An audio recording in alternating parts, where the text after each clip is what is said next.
अस्सलाम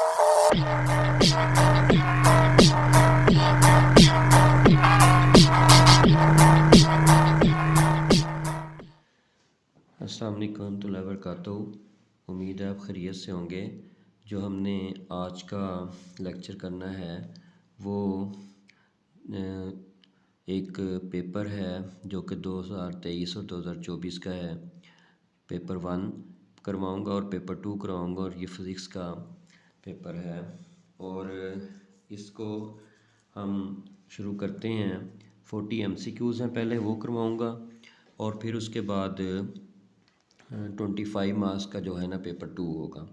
तो सबसे पहले ये हमारे पास क्वेश्चन है, a simple pendulum has a Bob of mass m। एक सिंपल पेंडुलम है, उसका जो मास है वो m है and it's frequency is f, और उसकी फ्रीक्वेंसी जो सी है वो f है।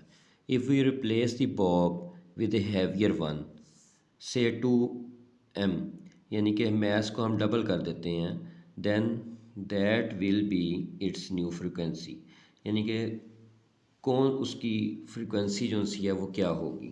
अब हमें पता है, एक रिलेशन हमें पता है कि टी जो सा है ये 1/f के बराबर होता है। तो हम ये पढ़ के आए हैं कि अगर हम बॉब का मास चेंज कर देते हैं तो टाइम पीरियड पे कोई असर नहीं होता। एक प्रैक्टिकल भी है जो कि आपको करवाया। तो इसका मतलब ये हुआ कि टाइम पीरियड पे फ़र्क नहीं पड़ेगा तो फ्रीक्वेंसी पे भी फ़र्क नहीं पड़ेगा। इससे इसकी सी ऑप्शन ठीक होगी कि मास को चेंज करने से फ्रीक्वेंसी पे फ़र्क नहीं पड़ेगा। दूसरा क्वेश्चन है, waves produced at the surface of water bye a pencil. एक पेंसिल है, उसकी मदद से हमने सरफेस ऑफ वाटर पे वेव्स प्रोड्यूस की हैं, एग्जीक्यूटिंग वाइब्रेटरी मोशन, जो कि वाइब्रेटरी मोशन जो सी है वो प्रोड्यूस करती हैं। If held vertically at a frequency of 50 hertz are, अगर वो वर्टिकली का मतलब है कि वो 90 डिग्री का एंगल बनाती हैं और उसकी फ्रीक्वेंसी जो सी वो 50 हर्ट्ज़ है। तो बताएं कि जो हमारे पास वेव्स प्रोड्यूस होंगी वो क्या होंगी। तो हमें पता है कि ट्रांसवर्स वेव्स जो सी होती हैं वो उसके अंदर 90 डिग्री का एंगल होता है, इसलिए इसमें ट्रांसवर्स वेव की ऑप्शन जो सी है वो ठीक होगी। उसके बाद तीसरा क्वेश्चन है, विच of the following represents correct example of mechanical and electromagnetic waves. अब मैकेनिकल और इलेक्ट्रोमैग्नेटिक वेव्स की उसने 2 बॉक्सेस बना दिए हैं और इसमें एग्जांपल्स इसकी दे दी हैं। अब मैकेनिकल वो होती है जिसको मीडियम की ज़रूरत होती है और इलेक्ट्रोमैग्नेटिक वो होती है जिसको मीडियम की ज़रूरत नहीं होती।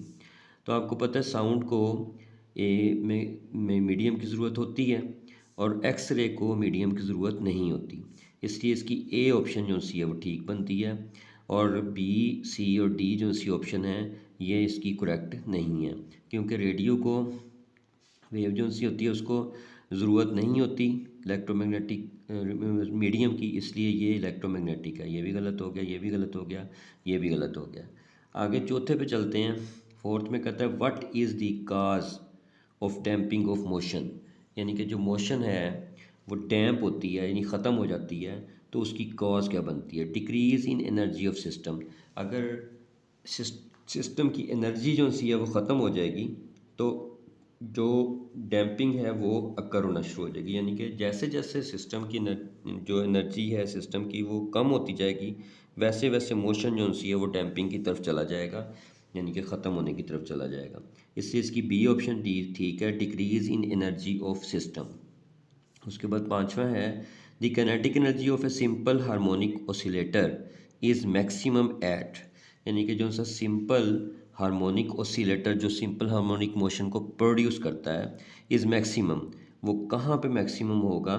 तो काइनेटिक एनर्जी उसमें कहाँ पे मैक्सिमम होगी वो हमने बतानी है।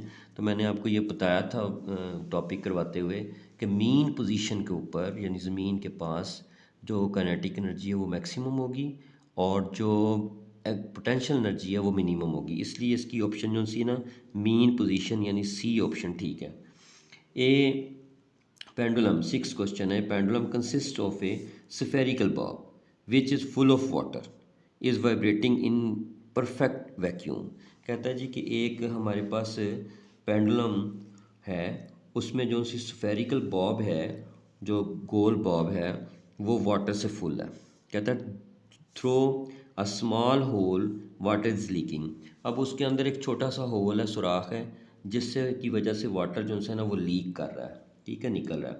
तो कहता है कि वो लीक होने की वजह से ignoring reaction force of water having leaving the Bob, जो रिएक्शन फोर्स इसमें आती है उसको इग्नोर कर देना हमने, जो वाटर लीव कर रहा है ना उस बॉब के अंदर से। What will happen to the time period of pendulum with water leakage from completely filled bob to completely empty one. यहाँ तक कि वो बॉब जो सी है मुकम्मल तौर पे पानी उसका ख़त्म हो जाता है, वो कम्प्लीटली जो सी है वो एम्प्टी हो जाती है। तो आप बताएं कि उसके ऊपर क्या फ़र्क पड़ेगा, उसका जो सा है जो क्या कहते हैं इसमें, जो आप कह सकते हैं कि पेंडुलम के जो, दोबारा पढ़ देता हूँ इसको, टाइम पीरियड, हाँ टाइम पीरियड के ऊपर क्या फ़र्क पड़ेगा। अब देखें ये जो 6 क्वेश्चन है आपका, ये रिलेट करता है आपके क्वेश्चन के पहले क्वेश्चन से, ठीक है।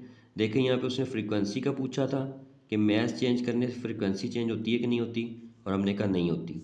यहाँ पे उसने टाइम पीरियड का पूछ लिया है। अब पहले मैथ था यानी फुल ऑफ वाटर था, अब मैथ जो है वो कम हो गया, एम्प्टी हो गया वो, तो इसका मतलब है उसके ऊपर कोई फ़र्क नहीं पड़ेगा टाइम पीरियड पे, तो रिमेन्स अनअफेक्टेड आएगा इसमें।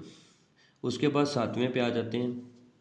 7वां ऑब्जेक्टिव जो सा है वो हम देख लेते हैं। 7वें ऑब्जेक्टिव में कहता है कि at one end of a ripple tank 90 centimetre across a 6 hertz vibrator produces waves whose wavelength is 30 millimeter.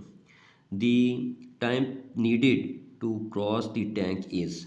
अब देखें सबसे पहले आपको ये पता होना चाहिए कि ये 90 सेंटीमीटर जो है ये डी दिया हुआ है, ठीक है जी, डी। इसको जब आप मीटर में कन्वर्ट करेंगे तो ये हो जाएगा 100 से डिवाइड होकर 0.9 मीटर। उसके बाद 6 हर्ट्ज़ वाइब्रेटर दिया हुआ, यानी ये एफ़ दी हुई है, स्मॉल एफ फ्रीक्वेंसी। उसके बाद कहता है कि वेव लेंथ जो सी 30 मिलीमीटर है, यानी लैम्डा जो सा है वो 30 मिलीमीटर है। इसको 1000 से डिवाइड कर लेंगे तो 0.03 मीटर आपके पास आ जाएगा। अब वो पूछता क्या है, कहता है कि टाइम बताएं कितना लगेगा टैंक को क्रॉस करने में। तो सबसे पहले आप v is equal to f lambda लगाएंगे, तो वी एफ जो है वो 6 है, लैम्डा जो है 0.03 है, ये निकाला मीटर में कन्वर्ट करके 0.18 मीटर पर सेकंड वेलोसिटी आ जाएगी। अब इस वेलोसिटी को यूज़ करते हुए डी ओवर टी का फार्मूला लगाएंगे। टी यहाँ पे हमने निकालना है, इसलिए वी को नीचे ले आए, टी को ऊपर ले जाएं, तो ये हो जाएगा v t is equal to d over v. D यहाँ पे हमने निकाल जो सा हमें दिया हुआ है वो 0.9 मीटर है, और v हमने निकाला है 0.18। इसको अगर डिवाइड कर दें तो 5 सेकंड जो सा आपके पास जवाब आ जाता है, तो ये 5 सेकंड की ऑप्शन ठीक है। उसके बाद 8 ऑब्जेक्टिव पे आ जाते हैं। इस frequency of A wave increases, अगर फ्रीक्वेंसी वेव की इंक्रीज़ हो जाए, it's wave length will dash and its speed will dash. अब देखें जब भी फ़र्क पड़ता है फ्रीक्वेंसी पे वेव की, तो ये हमने फार्मूला ज़हन में रखना है, v is equal to f lambda. अगर हम लैम्डा को जो सा है वेवलेंथ को भी लेना चाहते हैं और स्पीड को भी लेना चाहते हैं, इसका मतलब है कि ये हम दोनों को इसके साथ कंपेयर करेंगे। जिस तरह से v प्रोपोर्शनल टू अगर f कर देंगे तो फ्रीक्वेंसी बढ़ेगी तो वेलोसिटी बढ़ेगी, फ्रीक्वेंसी कम होगी तो वेलोसिटी कम होगी, ठीक है। तो इसका मतलब है कि हम स्पीड को अगर ले लेते हैं तो वो इसके ऊपर डिपेंड फ्रीक्वेंसी के ऊपर करती है, लेकिन यहाँ पे उसने एक वेव का जिक्र किया है। अब जो फ्रीक्वेंसी एक दफ़ा आप जिस तरह प्रोवाइड कर देंगे, जिस तरह पेंसिल से आप डिप करते हैं, उसकी फ्रीक्वेंसी चेंज नहीं होगी, एक ही होगी। इसका मतलब फ्रीक्वेंसी जो सी है वो सेम रहेगी, तो जो स्पीड है वो भी सेम रहेगी। अब यहाँ पे वो कहता है frequency of a wave increases, frequency of wave अगर इंक्रीज़ करती है, अब फ्रीक्वेंसी बढ़ गई है। देखें फ्रीक्वेंसी बढ़ने से क्या होगा, फ्रीक्वेंसी बढ़ने से ये होगा कि उसका सेंटर से फासला जो सा है जो पर सेकंड यानी कि टाइम जो सा है पर सेकंड वो चेंज हो जाएगा। मतलब एक सेकंड में कितने जो से हैं साइकिल्स गुजर रहे हैं। अगर एक सेकंड में साइकिल जो से हैं वो ज़्यादा गुजरेंगे, जितने ज़्यादा गुजरेंगे उतनी फ्रीक्वेंसी ज़्यादा हो जाएगी। इसका मतलब है कि जितने साइकिल ज़्यादा गुजरेंगे उतना ही उसका जो सा वेव लेंथ है वो कम होती जाएगी। उसका जो दरमियानी फासला है क्रस्ट का या ट्रफ का वो कम होता जाएगा, वो डिक्रीज़ हो जाएगी। और जो स्पीड है वो मीडियम चेंज नहीं होगा, मीडियम वही रहेगा। इसका मतलब फ्रीक्वेंसी जो सी है वो मीडियम एक के ही अंदर वो इंक्रीज़ कर रही है, इसलिए जो सी वेलोसिटी है वो सेम रहेगी, स्पीड जो सी है वो सेम रहेगी। इसलिए वेवलेंथ जो सी है वो डिक्रीज़ कर जाएगी फ्रीक्वेंसी इंक्रीज़ करने से, और जो सी स्पीड है वो रिमेन द सेम रहेगी, उसमें तब्दीली नहीं होगी। इसको एक और एंगल से भी ले सकते हैं हम कि अगर अगर ये हम कहते हैं कि ये सेम है, तो हम क्या करते हैं कि जो सा लैम्डा है इसको उठा के नीचे ले जाते हैं ऐसे एफ, और ये हो जाएगा 1/λ प्रोपोर्शनल टू फ्रीक्वेंसी। मतलब ये कि फ्रीक्वेंसी बढ़ेगी तो लैम्डा डिक्रीज़ होगा, फ्रीक्वेंसी कम होगी तो लैम्डा इंक्रीज़ होगा। उसके बाद 9वें पे चल जाते हैं ऑब्जेक्टिव पे। The power per unit area carried by a wave is known as, यानी कि जो सी आप पावर होती है यूनिट एरिया पे लग रही होती है वो वेव के carried by a wave, wave के अंदर जो सी होती है उसको इंटेंसिटी कहते हैं। देखिए जितनी ज़्यादा कि वेव्स आपकी गुजरेंगी किसी भी परपेंडिकुलर एरिया से तो उतनी ही इंटेंसिटी बढ़ जाती है। इसका मतलब ये हुआ कि जो पावर है यानी कि जो वेव्स हैं जितनी यूनिट एरिया में से ज़्यादा गुजरेंगी उतनी इंटेंसिटी जो सी है वो बढ़ती जाएगी और कम होती जाएगी। उसके बाद 10वां जो सा ऑब्जेक्टिव है वो है an object is vibrating at 4000 hertz. अब ऑब्जेक्ट है वो 4000 हर्ट्ज़ फ्रीक्वेंसी दे दी है। Time period of sound produced by it is t is equal to 1/f हो जाएगा। ये आपको फार्मूला बताया है। एफ़ की जगह पे 4000 लगा दें, जब इसको डिवाइड करेंगे तो 0.0025 जो सा आपके पास सेकंड में जवाब आ जाएगा। इसकी सी ऑप्शन जो सी है वो ठीक है। तो इस तरीके से ये आपका 10वां ऑब्जेक्टिव हो गया। अब 11वें ऑब्जेक्टिव पे चले जाते हैं। The loudness of sound is most closely related to its. Loudness जो सी है साउंड की वो किस फैक्टर के बहुत करीब होती है इनमें से, वो एम्पलीट्यूड जो सा है उसके बहुत करीब होती है। मतलब ये कि जितना एम्पलीट्यूड ज़्यादा होता जाएगा उतनी लाउडनेस ज़्यादा होती जाएगी, एम्पलीट्यूड कम होता जाएगा लाउडनेस कम होती जाएगी। ठीक है जी, तो इसकी सी ऑप्शन जो सी है वो ठीक होगी। इसके बाद हम चलते हैं ऑब्जेक्टिव नंबर 12 पे। ऑब्जेक्टिव नंबर 12 है हमारे पास ये, उसमें वो कहता है कि 3-4 वेव्स दी गई हैं आपको।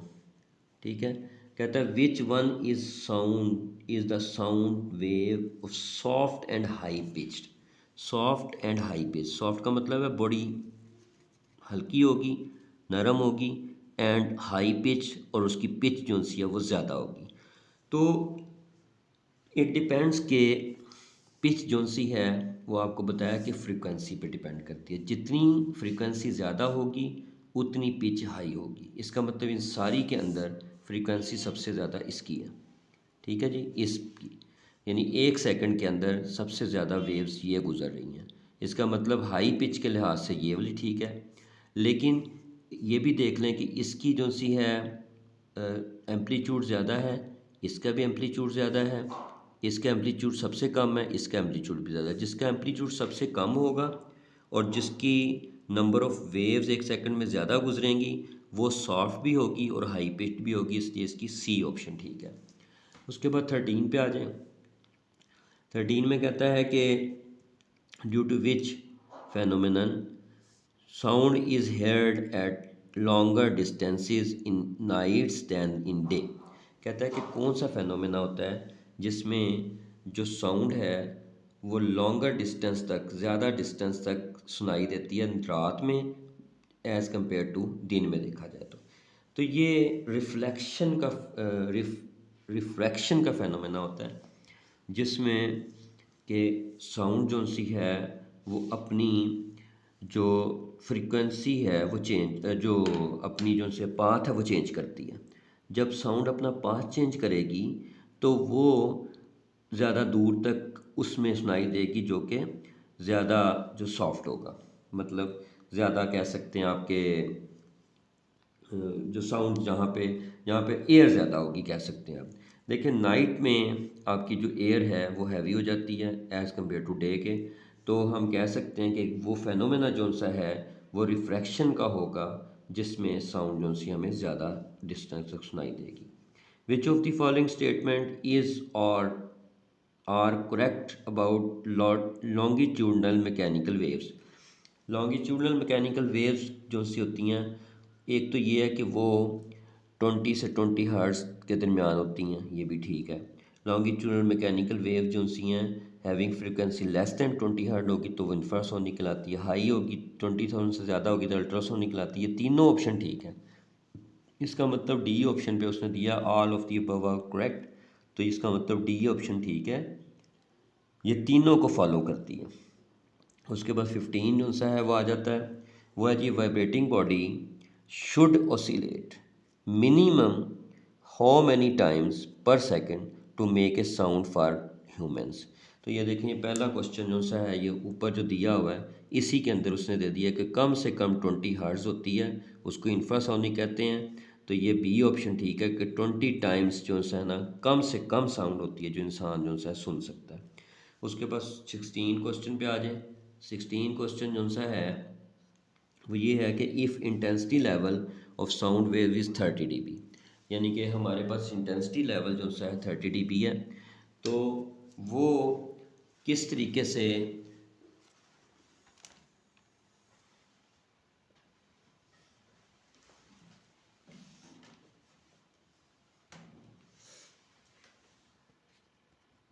इस क्वेश्चन में वो कहता है कि हमारे पास intensity level of sound wave with 30 dB है, what will be the ratio of I over I naught. ये सवाल कुछ इस तरीके से करेंगे कि हम फार्मूला लगाएंगे साउंड लेवल का, वो होता है 10 log I over I not. Sound level की जगह पे 30 लगा देंगे, 10 log I over I naught. ये 10 नीचे चला जाएगा तो ये 3 रह जाएगा इधर दोनों तरफ से कट के, log I over I not.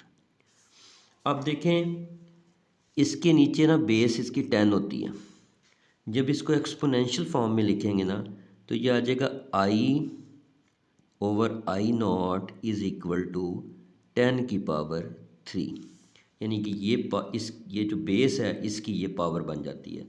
तो 10 की पावर 3 जो सा होता है ना ये होता है 1000। तो इस तरीके से हम इसकी आई ओवर आई नॉट की रेशो जो सी है वो 1000 निकलेगी, तो सी ऑप्शन इसकी ठीक है। उसके बाद हम चलते हैं जो ऑब्जेक्टिव है 17 पे। वो कहता है if the image shows the path of incident ray to a concave mirror, ये पाथ बता रहा है। असल में ये क्वेश्चन जो सा था कुछ इस तरीके से था, मैं इसको मिटा के दोबारा आपको करके दिखाता हूँ। ये जो सी लाइनें हैं ना, ये एक लाइन जो सी है वो नहीं दी हुई थी, ये जनाब इस तरह से है, ये एक पिक्चर दी हुई है। तो कहता है where should be reflected the reflected rays meet for the image formation to take place. अब ये किस तरह से करना है, आपने ये जो सी रे है ये ऐसे टकराएगी और इधर से होती हुई ये सी के अंदर से गुजरेगी, ऐसे सी के अंदर से ऐसे गुजरेगी, इस द स्टेट। जब ये सी के अंदर से गुजरेगी तो इस जगह पे आपका इमेज प्रोड्यूस होगा, इस जगह पे इसको कट करेगी, ये इस रे को कट करेगी, ऐसे गुजरेगी तो सी और एफ़ के दरमियान में आपका इमेज बन जाएगा। तो बिटवीन सी एंड एफ़ जो सा इसकी ऑप्शन ठीक है, सी वाली। उसके बाद आगे चलते हैं। A student conducts an experiment using a convex lens, उसने कन्वेक्स लेंस यूज़ किया। He places the object at a distance of 60 centimetre, तो पी इसका 60 सेंटीमीटर आ गया, in front of the lens and observes that the image is formed at a distance of 30 centimetre behind the lens, तो पीछे lens के बनता है। तो इसका मतलब है जो इमेज है क्यू जो है वो 30 सेंटीमीटर दे दिया। What is the power of the lens, power of the lens क्या होगी। तो सबसे पहले हम क्या करेंगे, एफ़ निकालेंगे इसका, f is equal to p q over p plus q, उसका फार्मूला होगा। पी की कीमत 60 है, क्यू की कीमत 30 है और P की कीमत 60 है और 30 है। इनको प्लस किया तो 1800 ओवर 90 आ गया, ये प्लस करेंगे तो 90 आ जाएगा, ये मल्टीप्लाई करेंगे 1800, इनकी कटिंग करके तो जवाब आपके पास 20 सेंटीमीटर आ जाएगा। ठीक है जी। अब आपने क्या करना है, 20 सेंटीमीटर को मीटर में चेंज करना है, तो 100 से डिवाइड कर देंगे, तो ये आपके पास 0.2 मीटर आ जाएगा। और पी जो सा है वो आपको पता है कि रेसिप्रोकल होता है फोकल लेंथ का, तो 1/0.2 हो जाएगा। अगर पॉइंट ख़त्म कर दें यहाँ पे तो ऊपर 0 एक लग जाएगा, 10/2 तो 5 डायोप्टर आपके पास जवाब आ जाएगा, तो इसकी सी ऑप्शन ठीक हो जाएगी। उसके बाद 19वें पे चलते हैं हम, 19 पे। An image of an object produced on a screen is 36 centimetre high from a convex lens. तो कहता है कि एच आई जो सा है ना आपको दिया गया 36 centimetre, the image produced is about 3 times the size of the object. तो मैग्नीफिकेशन आपको 3 time they the. What is the size of the object, तो साइज ऑफ द ऑब्जेक्ट जो सा है वो क्या होगा, यानी कि आपने एच ओ निकालना है। तो एच ओ किस तरह निकलेगा, यहाँ पे magnification is equal to h i over h o कर देंगे। एच आई जो सा हमारे पास 36 है और एच ओ हमने निकालना है और मैग्नीफिकेशन 3 है। इसको इधर उठा के ले आएँ, एच ओ को उठा के इसकी जगह पे ले जाएँ, क्रॉस कर दें इसको, तो ये कटिंग करके तो 12 सेंटीमीटर आपके पास जवाब आ जाएगा। तो इसकी ऑप्शन ए जो सी है वो ठीक है, 12 सेंटीमीटर। उसके बाद हम चलते हैं आगे ऑब्जेक्टिव नंबर 20 पे। A student studies that a convex mirror always form a virtual image irrespective of its position। कहता है कि जो सा कन्वेक्स मिरर है वो हमेशा वर्चुअल इमेज बनाता है, चाहे वो किसी पोजीशन पे भी ऑब्जेक्ट को रख दिया जाए। What causes the convex mirror to always form a virtual image, क्या वजह होती है कि कन्वेक्स मिरर हमेशा जो सा है वर्चुअल इमेज बनाता है। तो इसमें जो ए ऑप्शन है वो ठीक है, बाकी सारी ऑप्शन इससे रिलेटेड नहीं है। अगर आप पढ़ के देख लें बेशक, तो ये सारी ऑप्शन इसको रिलेट नहीं करती, लेकिन ये ऑप्शन जो सी है वो ये है कि because the reflected raise never intersect. जो रिफ्लेक्टेड रे होंगी वो कभी भी एक दूसरे को इंटरसेक्ट नहीं करती, जिसकी वजह से हमें हमेशा इमेज को, रेस को पीछे बढ़ा के इमेज बनाना पड़ता है डॉटेड लाइन में, जिसकी वजह से वर्चुअल इमेज हमेशा इसमें प्रोड्यूस होता है। 21 में कहता है magnification produced by a rear view mirror fitted in vehicles. जो पीछे से व्यू हमें दिखाता है मिरर, वो हम जो लगाते हैं व्हीकल्स में, उसकी मैग्नीफिकेशन जो सी है वो क्या होती है। ये हमेशा याद रखें कि मैग्नीफिकेशन जितनी ज़्यादा होती जाएगी वो इमेज जो सा है वो बड़ा होता जाएगा और हमें व्यू जो सा वो कम नज़र आएगा। लेकिन जो सा रियर व्यू इमेज मिरर होता है ये हमें छोटी चीज़ दिखाता है, लेकिन ये ज़्यादा व्यू को कवर करता है, इसलिए इसकी जो ए ऑप्शन है वो ठीक है, इज़ लेस दैन 1, यानी कि जो मैग्नीफिकेशन होगी वो हमेशा 1 से कम होगी। 22 में कहता है student studies that the speed of light in air इतने kilometre per second, whereas that of the speed in glass slab is about 19 इतने kilometre per second. What causes the difference in the speed of light in these two media. अब देखें, एक जो सा है वो आपको उसने दिया हुआ है जी के एयर में है स्पीड और एक ग्लास में है। तो ये आपको पता है एयर जो सी है वो रेयर मीडियम है और ग्लास एक डेंसर मीडियम है। तो डेंसर मीडियम में एयर जो स्पीड है लाइट की वो हमेशा कम हो जाती है, इसलिए डिफरेंस इन डेंसिटी का जो सी ऑप्शन है ना वो ठीक है कि दोनों की डेंसिटी में फ़र्क है, जिसकी वजह से ये स्पीड ऑफ लाइट जो सी है वो चेंज हो जाएगी। The refractive index for a glass is 1.62, n हमें दिया हुआ है। What will be the sine of critical angle of this glass. तो हमें फार्मूला पता है n is equal to 1/sin c होता है।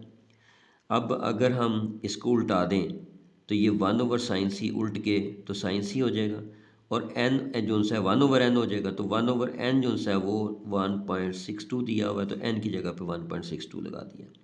तो जब 1.62 को हम डिवाइड करते हैं, ठीक है, तो हमारे पास जवाब जो सा है वो 0.62 आ जाता है, यानी बी ऑप्शन ठीक हो जाएगी इसकी। ठीक है जी। तो 1.62 जो सा है 1 को 1.62 पर डिवाइड कर लें तो 0.62 जो सी है वो आपके पास ऑप्शन बन जाएगी बी।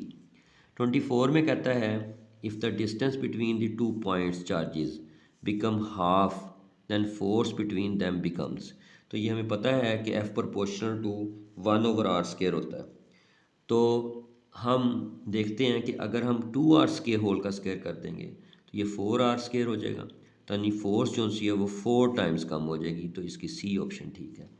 उसके बाद है जी 25 कि the minimum charge on an object can not be less than, सबसे कम जो सा है वो चार्ज इलेक्ट्रॉन का ही होता है, उससे कम किसी का हो नहीं सकता, इसलिए 1.6 मल्टीप्लाई 10 पर -19 कूलम जो सा है ये कम से कम चार्ज है किसी भी चीज़ के ऊपर जो होता है। उसके बाद 26 है the force per unit charge is known as. अब देखें ये डेफिनेशन असल में दी हुई है, ये किसकी डेफिनेशन है, ये डेफिनेशन है इलेक्ट्रिक इंटेंसिटी की, कि फोर्स पर यूनिट चार्ज जो सा होता है वो इलेक्ट्रिक इंटेंसिटी होता है, इसकी डेफिनेशन ज़रूर याद किया करें, उसकी ऑब्जेक्टिव भी बन जाती है। उसके बाद 27 पे आ जाएं। 27 में वो कहता है electric mode intensity being a vector quantity always point. तो इलेक्ट्रिक इंटेंसिटी जो सी है वो एक वेक्टर क्वांटिटी है, यानी उसकी डायरेक्शन होती है, तो उसकी डायरेक्शन किस तरफ होगी, along the direction of force experience by a unit positive charge. जिस तरफ को यूनिट पॉजिटिव चार्ज फोर्स को एक्सपीरियंस करेगा, यानी जिस तरफ को उसको खींचा जा रहा होगा, यानी अट्रैक्शन उसकी हो रही होगी, उस तरफ को वो डायरेक्शन उसकी होगी। ए ऑप्शन इसकी ठीक है। 28 पे आ जाए, if free space between the plates of a capacitor is replaced by a dielectric. कहता है कि अगर फ्री स्पेस जो सी है प्लेट्स के दरमियान, जो दो प्लेट्स पैरेलल प्लेट्स होती हैं, वो रिप्लेस करके कोई डाइलेक्ट्रिक वहाँ पे कर दिया जाए, इसका मतलब डेंस हो जाएगा वो, ठीक है। तो जब डेंस हो जाएगा तो उसके अंदर कहता है कि क्या फ़र्क पड़ेगा, तो सी इसकी ऑप्शन देखें, the potential difference decreases but both capacitance and energy increase, यानी कि जो पोटेंशियल डिफरेंस होगा वो कम हो जाएगा उनके दरमियान में। क्यों कम हो जाएगा, क्योंकि डाइलेक्ट्रिक आ गया उसमें, लेकिन जो उसके अंदर एनर्जी सेव हो रही है वो इंक्रीज़ हो जाएगी, और इसी तरह से कैपेसिटेंस जो सेव हो रही है वो भी इंक्रीज़ हो जाएगी, दोनों बढ़ जाएंगी, लेकिन पोटेंशियल डिफरेंस जो सा है वो इनके दरमियान में कम हो जाएगा। उसके बाद आता है जी 29, equivalent capacitance is greater than individual capacitance in, यानी कि जो आप जितने कैपेसिटर दिए गए हैं 1 2 3 जितने भी हैं, वो उनको प्लस किया जाए, उनकी वैल्यूज़ जो निकाली होंगी कैपेसिटेंस की, तो वो इंडिविजुअल कैपेसिटेंस से ग्रेटर किस में होती हैं। तो ये पैरेलल कम्बिनेशन होता है जिसमें C equivalent is equal C1 + C2 + C3 and so on आता है, तो पैरेलल कम्बिनेशन में ये ग्रेटर हो जाती है इंडिविजुअल कैपेसिटेंस से। तो उसके बाद उस लास्ट जो सा इस पेज का है क्वेश्चन वो है 30, how the capacitance of parallel plate capacitor can be decreased. Parallel plate जो सा है इसमें कैपेसिटेंस डिक्रीज क्यों हो जाती है, उसकी वजह ये है कि जो सा गैप होता है प्लेट्स के दरमियान में वो इंक्रीज़ हो जाता है।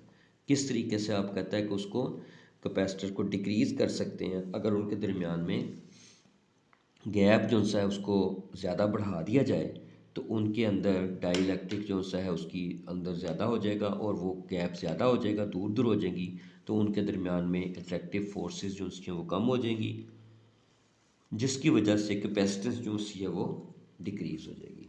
तो उसके बाद 30 क्वेश्चन के बाद हम 31 क्वेश्चन पे आते हैं। 31 क्वेश्चन में वो कहता है कि a photocopy machine works on the principle of, तो इलेक्ट्रोस्टैटिक इमेज मेकिंग जो सी है उसमें होता है, तो इलेक्ट्रोस्टैटिक के चैप्टर में यानी 13 चैप्टर में ये आपको पढ़ाया था फोटोकॉपियर मशीन, तो इसमें डी ऑप्शन जो सी ठीक होगी कि इलेक्ट्रोस्टैटिक जो सा है वो फेनोमेना इसमें यूज़ होता है। उसके बाद है जी जो ये क्वेश्चन है 32, ये है जी हाउ मच हीट इज़ ही does a 40 watt bulb generate in 1 hour, यानी कि 1 आवर में कितना होता है। तो ये हम इसमें लगा सकते हैं कि E इज़ इक्वल टू जो IVT होता है फार्मूला, ठीक है जी, IVT। तो जब हम ये फार्मूला लगाएंगे तो इसमें ये T स्मॉल आएगा, P is equal to IV हमने पढ़ा था, उसको T से मल्टीप्लाई कर देंगे। P यहाँ पे कितना है जी 40 है, ठीक है, और आवर है तो इसका मतलब है 3600 सेकंड आ जाएगा इसमें। तो इनको मल्टीप्लाई कर लें तो ये 144 और आगे 30 सेकंड बन जाता है, ठीक है जी। तो इसकी जो सी ए ऑप्शन है वो हमारी ठीक हो जाएगी, 14430 जूल। उसके बाद आता है 33, a wire of uniform wire of cross section A, length L and resistance R, it cut into two parts. अब जो सी वायर है उसको दो हिस्सों में काट दिया है। रजिस्टिविटी ऑफ ईच पार्ट, कोई फ़र्क नहीं पड़ेगा रजिस्टिविटी पे, क्योंकि एक वायर जो सी है उसमें लेंथ भी आपने हाफ कर दी उसको काटने से, ठीक है, और एरिया भी जो सा है वो वही रहेगा उसका, ठीक है, और आर जो सी रेजिस्टेंस है वो कम हो जाएगी, ठीक है, हर एक वायर की, क्योंकि कट जाएंगी दोनों। इसका मतलब है कि दो चीज़ें जो सी हैं वो चेंज हुई हैं, एक नहीं हुई, तो जो आपकी रजिस्टिविटी है वो रिमेन्स द सेम रहेगी। 34 पे आ जाए। 34 ऑब्जेक्टिव जो सा है वो कहता है the resistance of a wire is 20 ohm. R जो सा वो 20 ओम दिया गया। If the wire is touched so that its length now become 3 times the original length, अगर वो 3 टाइम हो जाए ओरिजिनल लेंथ से, what will be its resistance, तो उसकी रेजिस्टेंस जो सी है वो क्या होगी। तो देखें, अगर वायर जो सी है वो 1 मीटर की है, ठीक है, तो 20 ओम की रेजिस्टेंस है। अगर उसको 3 गुना बढ़ा दिया जाएगा वायर को, तो जैसे जैसे वायर की लेंथ बढ़ेगी वैसे वैसे रेजिस्टेंस बढ़ेगी। अगर 3 टाइम रेजिस्टेंस बढ़ी है तो जो वायर की लेंथ है बढ़ी है तो रेजिस्टेंस भी 3 टाइम बढ़ जाएगी। इसका मतलब 20 मल्टीप्लाई बाय 3, 60 ओम आपके पास जवाब आ जाएगा। विच of the following causes production of heat when current is setup in a wire, जब किसी भी चीज़ में से करंट गुजरता है तो प्रोडक्शन ऑफ हीट क्यों होती है, क्योंकि कुलियन होती है एटम, इलेक्ट्रॉन की एटम के साथ, तो इसलिए जो कुलियन की वजह से उसके अंदर कंडक्शन होती है और उसकी वजह से हीट प्रोड्यूस होती है। तो बी ऑप्शन ठीक है, कुलियन of conduction electrons with atoms. उसके बाद 36 पे आ जाए।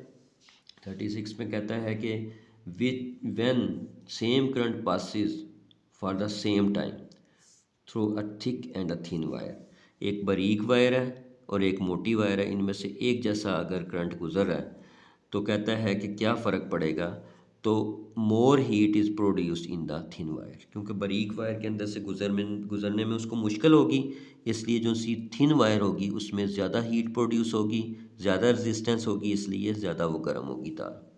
विच of the following describes the EMF of a cell, इनमें से कौन सा ईएमएफ की डेफिनेशन को बताता है, तो सी जो सी ऑप्शन है वो है the total energy use to drive unit charge through circuit, जो सी टोटल एनर्जी होगी वो यूनिट चार्ज को, यानी एक चार्ज को जब सर्किट पे ड्राइव करती है, मूव करवाती है, तो वो ईएमएफ होती है। तो ये देखें, ये भी डेफिनेशन में से आ गया, इससे डेफिनेशन ज़रूर याद किया करें। 38 में है when bulb are connected in series then which bulb will be brighter, 60 watt और 100 वाट। देखें, सीरीज़ में पाथ वोल्टेज का एक हो जाता है, पोटेंशियल डिफरेंस का एक पाथ हो जाता है, इसलिए जो ज़्यादा पावर जो सा होगा, जिसकी पावर ज़्यादा होगी उसकी ब्राइटनेस कम होगी, और जिसकी पावर कम होगी उसकी ब्राइटनेस ज़्यादा होगी। इसका मतलब 60 वाट वाला जो सा बल्ब है उसकी ब्राइटनेस ज़्यादा होगी सीरीज़ में।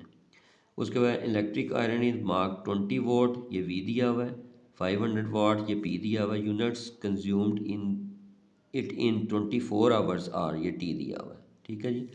फार्मूला लगा लें आप एनर्जी का, W multiply by T over 100 over 1000 होता है, ठीक है जी।